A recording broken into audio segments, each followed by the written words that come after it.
या endocrine system भी तब बिगड़ता था जब हमारा मन बिगड़ जाता था। माइंड से, साइकी से, नर्वस, इम्यून और एंडोक्राइन तीनों सिस्टम अफेक्ट हो जाते हैं। तो डॉक्टर साहब, आपके हिसाब से कौन सा बेहतर सिस्टम हुआ? वैदिक विज्ञान कहता है कि जो ऊर्जा का विज्ञान है, प्राणिक ऊर्जा, लाइफ फोर्स एनर्जी का विज्ञान और उसका जो सिस्टम है नाड़ी और चक्र, वो मन को भी अफेक्ट कर सकता है। कि यहाँ से तो केवल पल्स चेक होती है। राइट। नाड़ी मतलब ये लाइफ फोर्स एनर्जी चैनल्स, और इन सारों को आपस में कनेक्ट कर रही है नाड़ियों का जाल। 7 जो मेजर चक्र हैं और साथ ही हमारे एंडोक्राइन ग्लैंड्स भी कही गई हैं, और दोनों कहीं ना कहीं कभी कभी हमारी इमोशन से प्रभावित होती हैं। मॉडर्न मेडिकल सिस्टम हमको एक मशीन की तरह देखता है। तब मॉडर्न मेडिकल साइंस को वैदिक विज्ञान के नाड़ी विज्ञान के साथ जोड़ा जाए तो क्या कुछ कनेक्टिविटी बनती है? साइंस और टेक्नोलॉजी एडवांस हो रहा है, जिस तरीके से biofield viewer, biofield reader, GDV बायोवेल, वेदा पल्स, इस प्रकार की चीजें जो आ गई हैं। दोस्तों, पिछली वीडियो में हमने बात किया कि कोई ऊर्जा है, ऊर्जा के कई प्रकार होते हैं और उनमें से एक ऊर्जा हमने बात की जो सटल एनर्जी की बात होती है, जिसे कि अध्यात्म और योग में लाइफ फोर्स एनर्जी या प्राणिक ऊर्जा के नाम पे कहा गया है। बात चल रही थी सिस्टम के ऊपर में आए कि हमारे बॉडी के अंदर में कई सिस्टम है, इसी प्रकार एक एनर्जी सिस्टम भी होना चाहिए। लेकिन जो मॉडर्न मेडिकल साइंस है वो उसे मानता नहीं, उसे डिनाई करता है कि कोई भी एनर्जी सिस्टम ऐसा होता नहीं है। लेकिन हाँ, वो एक स्टेप और आगे बढ़े हैं जो पहले नहीं मानते थे। कभी पहले वो मन को नहीं मानते थे, माइंड को नहीं मानते थे, लेकिन अब आधुनिक विज्ञान जो है उसने भी साइकोलॉजी और साइकेट्री विभाग ला करके उस पर कई रिसर्च चालू कर दिए हैं। 12वीं की में जब हम थे और बायोलॉजी पढ़ा करते थे तो हमने पिछले वीडियो में कहा था कि बॉडी सिस्टम में सबसे बेहतर सिस्टम और कंट्रोलिंग सिस्टम जो कहा गया था वो एंडोक्राइन सिस्टम को कहा गया था, जो सारे सिस्टम को कंट्रोल करता मास्टर सिस्टम होता है। लेकिन यह एंडोक्राइन सिस्टम भी तब बिगड़ता था जब हमारा मन बिगड़ जाता था, और कहीं ना कहीं एंडोक्राइन में जो हार्मोन्स निकलते थे ग्लैंड से, वो हार्मोन्स भी कम ज्यादा होते थे, जिससे बीमारियां पैदा हो जाती थी। तो आज मॉडर्न मेडिकल साइंस, और उधर जब हम अध्यात्म की बात करते हैं, वैदिक विज्ञान की बात करते हैं, तो वो चक्र और नाड़ी की बात करते हैं, जो डॉक्टर अनिल गुप्ता भी बात कर रहे थे। तो अगला क्वेश्चन डॉक्टर अनिल गुप्ता से हम यही करेंगे। तो डॉक्टर साहब, आपके हिसाब से कौन सा बेहतर सिस्टम हुआ? एंडोक्राइन सिस्टम अच्छा हुआ कि माइंड का जो अपना सिस्टम हुआ वो अच्छा हुआ, या जो आप बोल रहे हो प्राणिक ऊर्जा और ये सब? देखिए, जब बात आती है कि सबसे इंपॉर्टेंट सिस्टम बॉडी का कौन सा है, सबसे ज्यादा केयर किसकी होनी चाहिए, तो कुछ लोग कहते हैं कि आपको एंडोक्राइन हार्मोन्स को अच्छा रखना है, कुछ लोग कहते हैं कि आपको कार्डियोवैस्कुलर सिस्टम हेल्दी रहेगा तभी तो पूरी बॉडी ठीक चलेगी, कुछ लोग कहते हैं नर्वस सिस्टम सही होना चाहिए। तो फिर मेडिकल साइंस कहती है सभी सिस्टम अपनी अपनी जगह इंपॉर्टेंट है, कोई एक बड़ा सिस्टम नहीं है। लेकिन जब साइकोलॉजी में बात आती है, साइकेट्री की बात आती है, तो साइकोलॉजी कहता है कि मन, माइंड, साइको न्यूरो इम्यूनोलॉजी, वो कहता है कि माइंड से, साइकी से, नर्वस, इम्यून और एंडोक्राइन तीनों सिस्टम अफेक्ट हो जाते हैं। तो यानी ज्यादा बड़ा कौन हुआ, नर्वस, इम्यून या एंडोक्राइन या माइंड? माइंड। यानी माइंड से तीनों सिस्टम गड़बड़ हो सकते हैं। अगर आप साइको न्यूरोइम्यूनोलॉजी को नहीं समझ रहे तो मेरा एक वीडियो और बना हुआ है साइको न्यूरोइम्यूनोलॉजी पर, उसका और जाके जरूर देखिएगा, ताकि आपको समझ में आए कि क्या ये तीन सिस्टम ज्यादा इंपॉर्टेंट है कि माइंड ज्यादा इंपॉर्टेंट है। इसके बाद वैदिक विज्ञान कहता है कि जो ऊर्जा का विज्ञान है, प्राणिक ऊर्जा, लाइफ फोर्स एनर्जी का विज्ञान और उसका जो सिस्टम है नाड़ी और चक्र, वो मन को भी अफेक्ट कर सकता है, उससे मन को भी चेंज किया जा सकता है। तो ज्यादा सिस्टम बड़ा कौन हुआ, एक ऐसा सिस्टम हमारे फिजिकल और मेटाफिजिकल को, जो दोनों को बांधे रखता है, जो हमारे बॉडी को भी अफेक्ट करता है, जो हमारे मन को भी अफेक्ट करता है, जो हमारे फिजिकल बॉडी के सिस्टम को भी अफेक्ट करता है, जो हमारे कॉन्शियस माइंड, सबकॉन्शियस माइंड और अनकॉन्शियस माइंड तीनों को अफेक्ट करता है, जो हमारे इंटेलेक्ट को भी अफेक्ट करता है, जो हमारी स्पिरिचुअलिटी को भी अफेक्ट करता है, वो एक सिस्टम है लाइफ फोर्स एनर्जी सिस्टम, जिसके अंदर नाड़ी और चक्र है। तो सबसे बड़ा सिस्टम ये हुआ, नाड़ी और चक्र का सिस्टम यानी energy system. Psycho immuno neurology का जो वीडियो है वो डिस्क्रिप्शन में दिया हुआ लिंक है, आप एक बार क्लिक करके जरूर समझे, क्योंकि किसी ने भी नहीं बताया कि साइको इम्यूनोलॉजी होती क्या चीज है। तो आप इस वीडियो को देख के समझ सकते हैं। आगे कंटिन्यू करेंगे। नाड़ी और चक्र। अब इसका जो नाड़ी और चक्रों के बारे में जो बातें होती हैं वो जल्दी वैदिक विज्ञान में होती है। नाड़ी होती थी और हम जानते कि ये पकड़ करके कर लिया, पर इसको तो मॉडर्न मेडिकल मानती ही नहीं है। वो तो कहते हैं कि यहाँ से तो केवल पल्स चेक होती है। राइट। यही तो पूरा जो वाद विवाद चल रहा है वो ये है कि नाड़ी होती ही नहीं है, क्योंकि नाड़ी फिजिकली दिखाई देता नहीं। यहाँ तो पल्स देखी जाती है, यस डेफिनेटली यहाँ तो पल्स देखी जाती है। पहले नाड़ी को समझिए, नाड़ी आर्टरी नहीं है, नाड़ी नर्व्स नहीं है। नाड़ी सिस्टम एक पूरा सिस्टम अलग है। नाड़ी मतलब ये लाइफ फोर्स एनर्जी चैनल्स। तो आप एक फिजिकल हैं और 4 मेटाफिजिकल हैं, अन्नमय कोश, प्राणमय कोश, मनोमय कोश, विज्ञानमय कोश, आनंदमय कोश। यानी physical body, mental body, intellectual body, soul, और इन सारों को आपस में कनेक्ट कर रही है नाड़ियों का जाल, एनर्जी सिस्टम। जैसे नर्वस सिस्टम सारे ऑर्गन को कनेक्ट कर रहा है, कार्डियोवैस्कुलर सिस्टम सारे ऑर्गन्स को कनेक्ट कर रहा है, सारे ऑर्गन सिस्टम को कनेक्ट कर रहा है। इसी प्रकार से ये नाड़ी सिस्टम पूरे फिजिकल को भी कनेक्ट कर रहा है और मेटाफिजिकल को भी कनेक्ट कर रहा है। तो होलिस्टिक वे में अपने आप को समझने का मतलब है कि पहले मुझे फिजिकली भी समझना है, मेटाफिजिकली भी समझना है। तो नाड़ी जो है, नाड़ी वो हमारे मेटाफिजिकल से जुड़ी हुई है। यानी जो अभी आप 5 कोष बता रहे थे कि फिजिकल बॉडी है, मेंटल बॉडी है, एनर्जी बॉडी है और आपका विज्ञानमय कोश है और अन्नमय कोश है, ये पांचों को कनेक्ट करती है नाड़ियां। यस, पांचों को कनेक्ट करती हैं। और पांचों को किससे कनेक्ट करती हैं? इन्वायरमेंट के साथ और ब्रह्मांड के साथ। अच्छा, मतलब हम ब्रह्मांड से भी जुड़े। जिस हम शुरुआत में जो पहली वीडियो मैंने कहा कि जो हमें सोर्स मिल रहा है एनर्जी का, वो अगर सूर्य से मिलता है, अगर कोई वहां एनर्जी सोर्स है, तो डायरेक्ट एनर्जी वहां भी जुड़ी हुई है। हमारी नाड़ियां उनसे भी कहीं ना कहीं रिलेटेड है। जैसा पेड़ पौधे को देखेंगे, एक पौधा मुरझाया हुआ यानी उसकी लाइफ फोर्स एनर्जी कम है, पौधा अच्छे से खिला हुआ उसकी लाइफ फोर्स एनर्जी अच्छी है। जब एक पेड़ पौधे को न्यूट्रिएंट्स मिलते हैं, एयर मिलती है, वाटर मिलता है और सनलाइट मिलती है, तो वो फोटोसिंथेसिस के द्वारा अपने वो बनाता है, अपने न्यूट्रिएंट्स बनाता है। लेकिन उसके अंदर लाइफ फोर्स एनर्जी बढ़ जाती है, इसीलिए वो जीवंत दिखाई देता है। वही पौधा, उसके अंदर जब लाइफ फोर्स एनर्जी खत्म हो जाती है, वो मुरझा जाता है, सूख जाता है। जैसे पेड़ पौधे काम करते हैं, वैसे ही हमारा है। हमारे अंदर भी, नाड़ियों के अंदर जब लाइफ फोर्स एनर्जी बैलेंस होती है, फ्री फ्लो होती है, खड़ा हुआ पानी जो होता है ना, रुका हुआ पानी, बदबू आने लगती है। सेम टू सेम नाड़ियां मतलब नदी की तरह है। नदी में पानी बह रहा है, इसमें क्या बह रही है? Life force energy. तो ये पूरा फ्री फ्लो होना चाहिए। जितना free flow of life force energy रहेगा और बैलेंस रहेगा, उतना ही हमारी फिजिकल हेल्थ अच्छी रहेगी। क्योंकि जब नाड़ियां जो सेल से जुड़ी हुई हैं, ऑर्गन से जुड़ी हुई हैं, ऑर्गन सिस्टम से जुड़ी हुई हैं, उसमें लाइफ फोर्स एनर्जी अच्छी रहेगी, तो सेल की, ऑर्गन सिस्टम की लाइफ फोर्स एनर्जी मेंटेन रहेगी और ये प्रॉपर वे में काम करेंगी। लेकिन जैसे ही लाइफ फोर्स एनर्जी ऑर्गन की कम हुई, तो जो बॉडी की फिजियोलॉजी है, जो फंक्शनिंग है, वो डिस्टर्ब होनी शुरू हो जाएंगी। चाहे वो नर्वस एक्टिविटीज हो, चाहे वो एंडोक्राइन एक्टिविटी हो, चाहे वो हार्मोनल एक्टिविटी हो या इम्यूनिटी हो। तो एक तरफ ये नाड़ी की लाइफ फोर्स एनर्जी जब कम होती है, तो हमारी इम्यूनिटी भी इफेक्ट होती है, हमारा नर्वस सिस्टम भी इफेक्ट होता है, एंडोक्राइन सिस्टम भी इफेक्ट होता है। जिस ऑर्गन की नाड़ी ब्लॉक होंगी, उसी ऑर्गन की लाइफ फोर्स एनर्जी कम होगी, वहीं पे डिजीज आनी शुरू हो जाएगी। और ओवरऑल अगर पूरे सिस्टम की, जो बॉडी के साथ जुड़ी हुई नाड़ियां हैं, उनकी लाइफ फोर्स एनर्जी कम हो गई है, तो उस कंडीशन में ओवरऑल जो स्टेमिना है, वाइटलिटी है, इम्यूनिटी है और बॉडी का जो टेक्सचर है, वो सारी चीजें गड़बड़ा जाती हैं, और जिसको हम कहते हैं chronic lifestyle diseases, fibromyalgia, adrenal fatigue syndrome जो हम कह रहे हैं, ये सारी जो चीजें हैं, ये कहीं ना कहीं लाइफ फोर्स एनर्जी से जुड़ी हुई है, जिसे हम फिजिकल लेवल पे, मेडिकल साइंस हार्मोन के लेवल पर, केमिकल के लेवल पर, न्यूरोनल एक्टिविटी के लेवल पे समझ रहा है, लेकिन रूट कॉज नहीं समझ रहा है। रूट कॉज उसका लाइफ फोर्स एनर्जी का इम्बैलेंस है। दूसरा जो लेवल है, जब ये फिजियोलॉजी को अफेक्ट कर सकता है, यानी कि जब आपकी लाइफ फोर्स एनर्जी ठीक रहेगी, तो बॉडी के फिजिकल हेल्थ अच्छी रहेगी, स्टेमिना अच्छा रहेगा, वाइटलिटी अच्छी होगी, इम्यूनिटी अच्छी होगी, जिसे आयुर्वेद में कहा गया ओजस। ओजस, तेजस, प्राणा, ये 3 चीज आयुर्वेद में कही गई हैं। ओजस मतलब फिजिकल, तेजस मतलब माइंड। जब आपकी मनोमय कोश की जो नाड़ियां हैं, अगर वो खुली रहेंगी, उसमें फ्री फ्लो एनर्जी का रहेगा, तो आप माइंड के द्वारा कंसंट्रेशन फील करेंगे, फोकस फील करेंगे, बैलेंस्ड फील करेंगे, आपका माइंडसेट स्ट्रांग रहेगा, फ्लेक्सिबल रहेगा, और साथ ही साथ आपका जो सोचने की, समझने की शक्ति है, प्रोसेसिंग पावर है जो माइंड की और ब्रेन की, बहुत अच्छी रहेगी। ये जो नाड़ियां में जो एनर्जी फ्लो हो रही है, जिसे आप लाइफ फोर्स एनर्जी कह रहे हैं, इसी से व्यक्ति का ओजस, तेजस, प्राणा बैलेंस होता है। जो बॉडी की नाड़ियां हैं, एक अन्नमय नाड़ियां हैं जो बॉडी के लिए रिस्पॉन्सिबल, एक मनोमय नाड़ियां हैं जो मन से जुड़ी हुई हैं। कुछ वायरिंग बॉडी में गई हुई है, कुछ नाड़ियां मन से जुड़ी हुई हैं, जिसे मनोमय नाड़ी कह रहे हैं। तो मनोमय नाड़ी जब अफेक्ट होंगी, तो व्यक्ति का तेजस कम हो जाएगा। तेजस मतलब सोचने की, समझने की शक्ति कम हो जाएगी, थोड़ा डल फील करेगा, कंफ्यूजन, क्लैरिटी नहीं आएगी, कंफ्यूजन रहेगा, डिप्रेशन में जाएगा, अच्छी थॉट्स नहीं आएंगी, नेगेटिव थॉट्स आएंगी, ओवर थिंकिंग का शिकार होगा।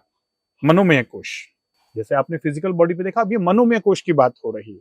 जब लाइफ फोर्स एनर्जी मनोमय कोश की नाड़ियों में बंद होगी तो मतलब ये कहें कि पहला बात हम कर रहे हैं फिजिकल बॉडी की। अगर नाड़ी जो फिजिकल बॉडी की ओर जा रही है, बिल्कुल सिंपल यस भाषा में समझ रहे यस हैं कि जो यस नाड़ी फिजिकल बॉडी जा रही है, तो उससे जितने भी सिस्टम आपको पता है, वो चाहे रेस्पिरेटरी हो, चाहे कार्डियोवैस्कुलर हो, चाहे इंटीग्यूमेटरी या स्किन सिस्टम बोलते हैं, जेनेटल ऑर्गन के सिस्टम में, ये सारे सिस्टम प्रभावित होंगे जहां जहां पे वो नाड़ियां जा रही जिस होंगी। तरफ की नाड़ी बंद होगी उसी ऑर्गन के अंदर इफेक्ट आएगा। कुल मिलाकर के जैसे खेत में अपन पानी डालते हैं ना क्यारियों बस में, बस बस जिधर का ब्लॉकेज या मट्टी गिर गई होगी तो पानी आगे नहीं जाएगा सीधा। बिल्कुल ठीक तो कहा। वो वाली क्यारियों के तो उस जगह पे पानी, तो वहां के पौधे धीरे धीरे मुरझाने लगे हैं।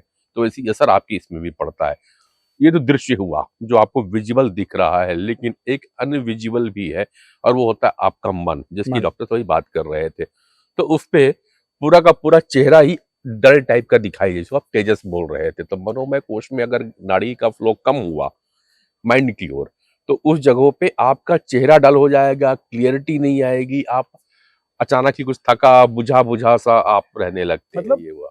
आपको उस आदमी का माइंड लेवल दिखाई देगा कि इसकी डिसीजन मेकिंग पावर ठीक नहीं है, ये ठीक से चीजों को समझ नहीं पा रहा है, ठीक है ना। और इसकी जो मन की इमोशंस हैं वो बैलेंस्ड नहीं है। जब आप देखेंगे ऐसे व्यक्ति को जिसके मन की मनोमय नाड़ियों की लाइफ फोर्स एनर्जी ठीक नहीं है, लेकिन दूसरी तरफ आप अगर ऐसे भी व्यक्ति देखेंगे जो मन से बहुत सीधे होते हैं, सरल होते हैं, स्पष्ट होते हैं, क्लियर होते हैं, स्ट्रांग होते हैं, फ्लेक्सिबल होते हैं, कॉन्सेंट्रेशन मेमोरी बहुत जबरदस्त होता है, ये वो लोग हैं जिनकी मनोमय नाड़ियां के अंदर में लाइफ फोर्स एनर्जी, मनोमय एनर्जी बैलेंस चल रही है। तीसरी तरफ ये इंटेलेक्ट से भी जुड़ी हुई हैं, तो आपकी बुद्धि एक्टिव रहेगी, यानी कि मनोमय नाड़ियां जो बुद्धि के साथ जुड़ी हुई हैं, तो आपकी इंटेलेक्ट एक्टिव रहेगी, आप सही डिसीजंस लोगे, गलत रास्ते पे नहीं जाओगे। और चौथी तरफ ये जो मनोमय नाड़ियां हैं, क्योंकि ये सारे कोश में जुड़ी हुई हैं, तो आपकी पर्सनैलिटी, आपका ऑरा अच्छा रहेगा। ऑरा का मतलब क्या कि आपसे लोग अट्रैक्ट होंगे, जो आप बोलेंगे लोग बात उसको समझेंगे, मानेंगे, और आपका प्रेजेंस जहां पर भी आप जाएंगे उस माहौल को लाइव कर देंगे, उस माहौल के अंदर एनर्जी भर देंगे। लोग आपसे मिलना पसंद करेंगे और लोग आपको कॉम्प्लीमेंट देंगे कि अरे आपका ऑरा जबरदस्त है।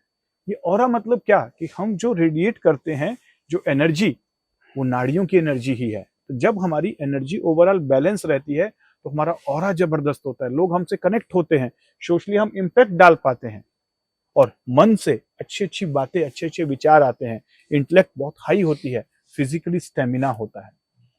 तो पर्सनालिटी वो नहीं है जो आप समझ रहे हैं। पर्सनालिटी कहीं ना कहीं आपके ऑरा से जुड़ी हुई होती है, क्योंकि वो मेटाफिजिकल भी है। मेटाफिजिकल एक्चुअली पर्सनालिटी मेटाफिजिकल है, लेकिन आपको फिजिकली दिखाई देती है। तो कंफ्यूजन मत लीजिए, नीचे लिंक डाल दिया हूँ, 2 वीडियो है पर्सनालिटी के ऊपर में, हमारे और डॉक्टर गुप्ता जी के बातचीत के, देखिएगा। ये वीडियो भी आपको यूट्यूब में कहीं नहीं मिलने वाला है। एक पर्सनालिटी को मेटाफिजिकली होती है, ये किसी ने आज तक बताया नहीं है। एक बार जाइएगा। हम आगे चलते हैं इस पे लाइफ फोर्स एनर्जी, क्योंकि हमने वहां बता दिया तो उसमें ऑरा के बारे में बताया था, थोड़ा पर्सनालिटी को लेकर के।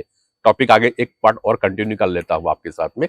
लाइफ फोर्स एनर्जी से पर्सनालिटी कैसे हो रही है, अब आप नाम। देखिए, आप ये समझिए पहले कि फिजिकल बॉडी और मेटाफिजिकल बॉडी, 5 बॉडी है, एक फिजिकल है, 4 मेटाफिजिकल है। और 4 में से जो दूसरा है प्राणमय कोश, वो केवल एक छोटी सी बॉडी नहीं है, ये सारी बॉडी को कनेक्ट कर रहा है आपस में। प्राणमय कोश, प्राणमय कोश का मतलब भी वही है, वो एनर्जी बॉडी है, वो एनर्जी सिस्टम है, ठीक है। जैसे स्पाइनल कॉर्ड है, ऐसे ही स्पाइनल कॉर्ड के अंदर में बताया जाता है सुषुम्ना नाड़ी होती है, सेंट्रल चैनल। और सुषुम्ना के अंदर 3 नाड़ी और हैं, वज्र नाड़ी, चित्री नाड़ी, ब्रह्म नाड़ी। पहले सुषुम्ना है, सुषुम्ना के अंदर एक छोटी सी ट्यूब है, बड़ी ट्यूब है लंबी, उसको कहते हैं वज्र नाड़ी। वज्र के अंदर चित्रिणी नाड़ी, और चित्रिणी के अंदर ब्रह्म नाड़ी, जो सबसे सेंटर है, ठीक है। अब इसके इर्द गिर्द, स्पाइनल कॉर्ड के इस सुषुम्ना के इर्द और गिर्द 2 नाड़ियां हैं, ईड़ा और पिंगला। ईड़ा हमारे मन से जुड़ी हुई है और पिंगला हमारे शरीर से जुड़ी हुई है, ऐसा कहा जाता है। ईड़ा और पिंगला एक फेमिनाइन है, ईड़ा फेमिनाइन है, पिंगला मस्कुलाइन है। ये 2 एनर्जी हैं जो ऐसे ट्विस्ट करके जाती हैं, जो योग वैदिक विज्ञान में दिखाया गया है। जहां जहां ईड़ा और पिंगला एक दूसरे को क्रॉस करती है, वहां एक जंक्शन बन गया, उस जंक्शन के ऊपर एक बड़ा सा रेगुलेटर लगा हुआ है, एमसीबी लगा हुआ है, जिसे चक्र कहा जाता है। मूलाधार चक्र, स्वादिष्ठान चक्र, मणिपुर चक्र, अनाहत चक्र, विशुद्धि चक्र, आज्ञा चक्र और सहस्रार चक्र। ये जो चक्र हैं ये 7 बड़े रेगुलेटर्स हैं। अब ईड़ा और पिंगला से जहां जहां क्रॉस करी उसके वहां से भी बहुत सारी नाड़ियां निकलेंगी। तो ऐसा कहा जाता है कि यहां से मेजर नाड़ीज निकलती हैं, मेजर नाड़ीज ईड़ा और पिंगला से। फिर ये मेजर नाड़ीज करीब करीब 72 में डिवाइड होती हैं और 72 से फिर 72,000 और 72,000 से फिर आगे 5-5 में जो डिवाइड होंगी 3,50,000। एक नाड़ी जो नीचे की तरफ जाती है शंकिनी नाड़ी वो केवल 2,000 में डिवाइड होती है। 70,000 जो नाड़ियां हैं वो करीब आगे 5-5 में डिवाइड होकर 3,50,000 बनाती हैं। लेकिन एक नाड़ी जो नीचे की तरफ जाती है उसके बारे में और समझना अभी बाकी है और डीप लिटरेचर मैं भी ढूंढ रहा हूं कहां कहां मिलता है शंकिनी नाड़ी। वो कुछ गुप्त द्वार बताया गया है स्पिरिचुअलिटी को अचीव करने का, क्योंकि वो मूलाधार चक्र से सहस्रार चक्र की तरफ पीछे का कुछ रास्ता है। उसके बारे में मैं लिटरेचर अभी और सर्च कर रहा हूं। इसमें जो है ये 2,000 में डिवाइड होती है। तो यानी मेजर नाड़ी ईड़ा पिंगला सुषुम्ना, सुषुम्ना के अंदर में वज्र नाड़ी, चित्री नाड़ी, ब्रह्म नाड़ी।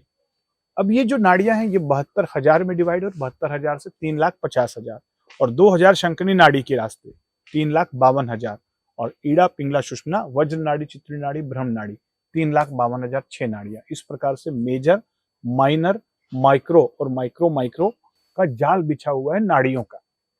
और इन नाड़ियों में रेगुलेटर लगे हुए हैं 114 चक्र, 114 चक्र बताए गए हैं। जैसे 7 मेजर हैं उसी प्रकार से माइनर चक्रास हैं, माइक्रो चक्रास हैं। चक्र मतलब कुछ नहीं, एक रेगुलेटर है।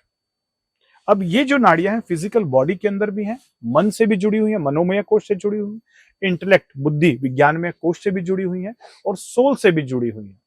इसीलिए स्पिरिचुअल प्रैक्टिसेस में भी सोल मतलब कॉन्शियसनेस हमारी, तो इस कॉन्शियसनेस को जब रेज किया जाता है एक चक्र से ऊपर लेके जाए जाते हैं, सहस्रार चक्र में लेके जाते हैं और आप डिवाइन के साथ जुड़ते हैं तो आपकी स्पिरिचुअल अवेकनिंग होती है, यानी सोल का इवोल्यूशन होता है और एक हायर प्रोस्पेक्टिव ऑफ लाइफ का समझ पाते हैं। ठीक है, थोड़ा सा बातें हम मॉडर्न मेडिकल साइंस से भी जोड़ते हैं। आप बार बार ये बता रहे हैं कि नर्वस सिस्टम और एनर्जी सिस्टम लगभग एक तरह ही है। एक ही है कि फिजिकल बॉडी में है, दूसरा जो है वो फिजिकल के साथ साथ मेटाफिजिकल में भी है। लगभग वैसा ही जाल बिछा हुआ है जैसे नर्वस सिस्टम का है। राइट। ये भी बड़े हैं, स्पाइनल कॉर्ड मेन है, उसके बाद में फिर उसके बड़ी बड़ी ब्रांचेस निकली हैं, फिर लास्ट में जाकर के माइक्रो में डिवाइडेड है, बहुत सारी नर्व्स में लगी है। जहां जहां पे नर्व्स आ भी रही हैं तो वहां वहां पर भी कुछ मेजर पॉकेट्स हैं जो उसको कंट्रोल करते हैं। सिमिलरली एंडोक्राइन को भी जाए तो वो एंडोक्राइन ग्लैंड भी उन्हीं जगहों पे जा रही है। 7 प्रकार के हैं जो 7 मेजर सॉकेट्स लगे हुए 7 थे। मेजर चक्र हैं कि 7 जो मेजर चक्र हैं और साथ ही हमारे एंडोक्राइन ग्लैंड्स भी कही गई हैं और दोनों कहीं ना कहीं कभी कभी हमारी इमोशन से प्रभावित होती हैं, जो पिछली वीडियो में हमने बात किया। तब मॉडर्न मेडिकल साइंस को वैदिक विज्ञान के नाड़ी विज्ञान के साथ जोड़ा जाए तो क्या कुछ कनेक्टिविटी बनती है? यही तो फर्क आता है मॉडर्न मेडिकल सिस्टम और होलिस्टिक मेडिसिन में।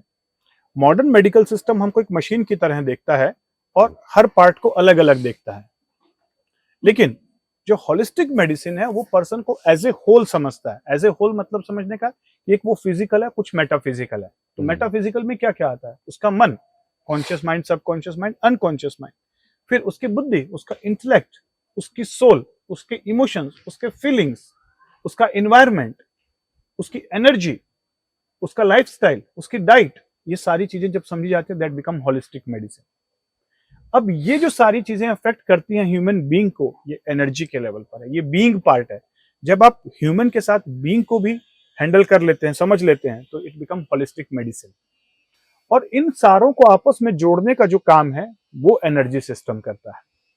और ये एनर्जी सिस्टम जब परफेक्ट फंक्शनिंग होता है, free flow of energy, balance flow of energy, ये प्राणा, ये 5 प्रकार के प्राण कहे गए हैं बॉडी में। 7 चक्र हैं इसको ट्रांसमिट करने के, रेगुलेट करने के, 72,000 नाड़ियां हैं और इनको 5 प्रकार की एनर्जी में डिवाइड किया गया। अपान वायु, अपान वायु मतलब जो रिप्रोडक्टिव सिस्टम और एक्सक्रीटरी सिस्टम के साथ जुड़ी हुई है, लोअर 2 चक्रा से जुड़ी हुई है। समान वायु जो हमारे डाइजेशन और ट्रांसफॉर्मेशन के लिए, जो एंजाइमेटिक रिएक्शन है उसके लिए जुड़ी हुई है, जो मणिपुर चक्र से है। यहां पर जो है प्राण वायु, प्राण वायु मतलब जो हार्ट और लंग्स के साथ जुड़ी हुई है, जो हमें जीवित रखे हुई है, जो हमारी बॉडी को वाइटलिटी देती है, इम्यूनिटी देती है। उदान वायु यहां से लेकर ऊपर की तरफ जो विशुद्धि चक्र के साथ जुड़ी हुई है, जो माइंड और ब्रेन के साथ हमारी एक्टिविटीज को, हमारी थॉट प्रोसेस को, हमारी इंटेलेक्चुअल प्रोसेस को एनर्जी देती है। और एक व्यान वायु जो हाथों और पैरों में फ्लो करती है, जो पूरी बॉडी के जो फंक्शंस हैं, जो हम फिजिकल वर्क कर पा रहे हैं, स्टेमिना है, फिटनेस है, जो प्रोवाइड कर रही है। तो यानी ये जो लाइफ फोर्स एनर्जी है, इसको भी 5 प्रकार में डिवाइड किया गया है। अपान वायु, समान वायु, प्राण वायु, उदान वायु, व्यान वायु। ये 5 प्रकार की बायो एनर्जीज हैं। यानी अगर हम बॉडी को डिवाइड करें तो 5 सेगमेंट में डिवाइड कर सकते हैं। और इन 5 वायु को हैंडल करने के लिए 7 प्रकार के रेगुलेटर लगे हुए हैं और करीब करीब 72,000 प्रकार की नाड़ियां हैं। किस प्रकार की वायु में डिस्टर्ब होगी, कौन सी नाड़ियों में ब्लॉकेज होगा, उस प्रकार की वायु गड़बड़ होगी, उस प्रकार की बायो एनर्जी डिस्टर्ब होगी, उससे जुड़े हुए ऑर्गन्स या उससे जुड़े हुए ग्लैंड्स प्रॉब्लम करेंगे। जैसे मूलाधार चक्र के साथ कौन सी ग्लैंड जुड़ी है? Adrenal gland. स्वादिष्ठान चक्र के साथ जो रिप्रोडक्टिव ग्लैंड है, टेस्टिस एंड ओवरीज, वो जुड़ी हुई है। मणिपुर चक्र के साथ पेनक्रियास जुड़ा हुआ है। अनाहत चक्र के साथ थाइमस ग्लैंड जुड़ा हुआ है। विशुद्धि चक्र के साथ थायराइड और पैराथायराइड जुड़े हुए हैं। आज्ञा चक्र के साथ पिट्यूटरी और हाइपोथैलेमस जुड़ा हुआ है। इसके साथ पीनियल ग्लैंड जुड़ी हुई है। तो क्या ये एक अकस्मात है कि जहां जहां पर चक्र हैं वहीं वहीं पर ये ग्लैंड्स हैं? ग्लैंड तो बाद में डिस्कवर की गई, चक्र तो बहुत पहले से लिखे हुए हैं। तो उन ऋषि मुनियों ने कैसे जान लिया कि यहीं पे ग्लैंड होगी? वो तो बॉडी का डिसेक्शन नहीं करते थे। जहां जहां पर प्लेक्सिस है, नर्वस प्लेक्सिस, कॉक्सिजियल प्लेक्सिस, वहीं वहीं पर चक्र हैं, वहीं वहीं पर नाड़ियों के गुच्छे हैं। तो यानी कहीं ना कहीं जो फिजिकल बॉडी में नर्वस सिस्टम और एंडोक्राइन सिस्टम है, उसी के अलोंग ये नाड़ियों का भी जाल बिछा हुआ है। जहां पे प्लेक्सिस है वहीं पे कुछ नाड़ियों के प्लेक्सिस होंगे। ये दिखाई नहीं देते ना, अभी उस लेवल की मशीनें नहीं आ पाई हैं जिस लेवल पे हम फिजिकल बॉडी को एक्सप्लोर कर रहे हैं। एक एक आर्टरी को देख ले रहे हैं, वेन को देख ले रहे हैं, एंजियोग्राफी कर ले रहे हैं। अभी एनर्जी मेडिसिन के पास उस फ्रीक्वेंसी की मशीनें नहीं है कि उस फ्रीक्वेंसी को फिजिकल फॉर्म में कन्वर्ट करके प्लेक्सिस को देख सके। अदरवाइज हम नाड़ियों के प्लेक्सिस भी देख पाएंगे, हम चक्रों को फिजिकल फॉर्म में देख पाएंगे अगर वो मशीनें आ जाएं तो। लेकिन साइंस और टेक्नोलॉजी एडवांस हो रहा है, जिस तरीके से biofield viewer, biofield reader, GDV बायोवेल, वेदा पल्स, इस प्रकार की चीजें जो आ गई हैं, तो आने वाले समय में हो सकता है कि ये ऐसी मशीनें भी आएं, जैसे हम सीटी स्कैन, एमआरआई, सोनोग्राफी करके फिजिकल बॉडी को एक्सप्लोर कर पा रहे हैं, उसी प्रकार से नाड़ियों को भी एक्सप्लोर कर पाएं और ये समझ पाएं कि कौन सी नाड़ी बंद है। नाड़ियों के स्कैन के द्वारा ये पॉसिबल हो सकता है, ये पॉसिबिलिटीज हैं। भाई पांडे जी, आज से 100 साल पहले हमारे दादाजी यहाँ बैठे होते और उनको कोई मोबाइल के बारे में बताता तो वो बिलीव नहीं कर सकते थे। तो वही चीजें मैं कह रहा हूं, जैसे साइकोलॉजी आया मेडिकल साइंस के अंदर, उससे पहले साइकोलॉजी का कोई रोल ही नहीं था। फिर माइक्रोबायोलॉजी भी जुड़ा मेडिकल साइंस के अंदर।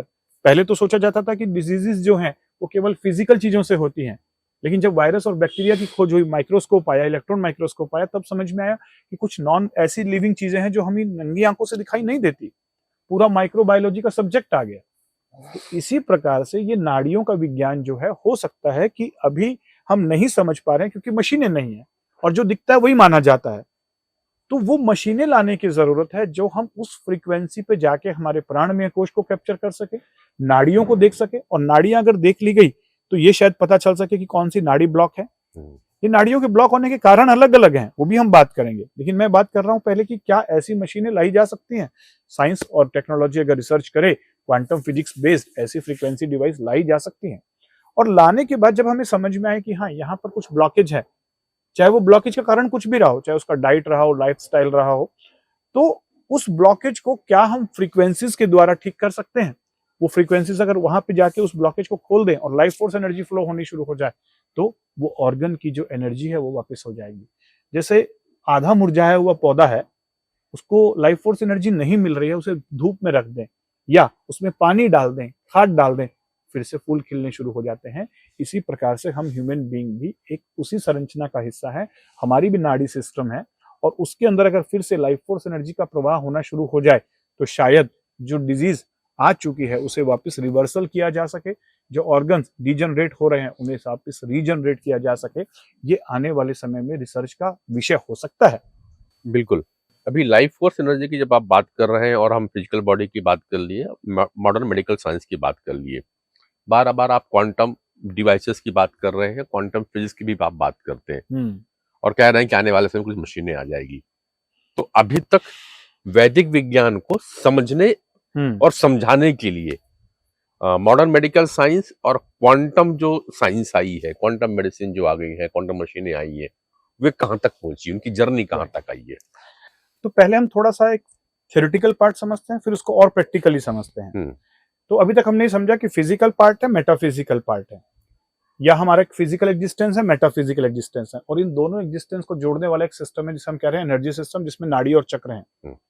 अब इसके अंदर लाइफ फोर्स एनर्जी फ्लो करती है। जब ये life force energy free flow है, बैलेंस्ड है, तो फिजिकल हेल्थ अच्छी है, मेंटल हेल्थ अच्छी है, इंटेलेक्चुअल हेल्थ अच्छी है, इमोशनल हेल्थ अच्छी है, पर्सनैलिटी अच्छी है, और हम एक स्पिरिचुअली भी वेल कनेक्टेड फील करते हैं ब्रह्मांड के साथ, डिवाइन के साथ। लेकिन जब ये लाइफ फोर्स एनर्जी डिस्टर्ब हो जाती है तो फिजिकल बॉडी में फिजिकल हेल्थ इश्यूज आते हैं, मेंटल बॉडी में मेंटल हेल्थ इश्यूज आते हैं, इमोशनली इनस्टेबल हो जाते हैं, पर्सनैलिटी डल हो जाती है, मैनिफेस्टेशन पावर कम हो जाती है, और हम एम्प्टीनेस या डिसकनेक्टेड फील करते हैं। राइट? अब अगला पार्ट है कि हो क्यों रहा है, कौन से ऐसे फैक्टर हैं जो हमारी नाड़ियों को ब्लॉक करते हैं, उस ऊर्जा को प्रभावित करते हैं। सबसे पहला चीज है डाइट एंड लाइफस्टाइल। जो हम डाइट खा रहे हैं उसकी भी एक एनर्जी है। वैदिक विज्ञान में कहा गया फूड एक एनर्जी है जो हमारे मन को भी प्रभावित करता है, शरीर को भी प्रभावित करता है, एनर्जी को भी प्रभावित करता है। तो किस प्रकार का आप एनर्जी फूड खा रहे हैं, उसकी वाइब्रेशन क्या है, वो आपकी नाड़ियों को प्लस या माइनस कर सकता है अंदर जाने के बाद।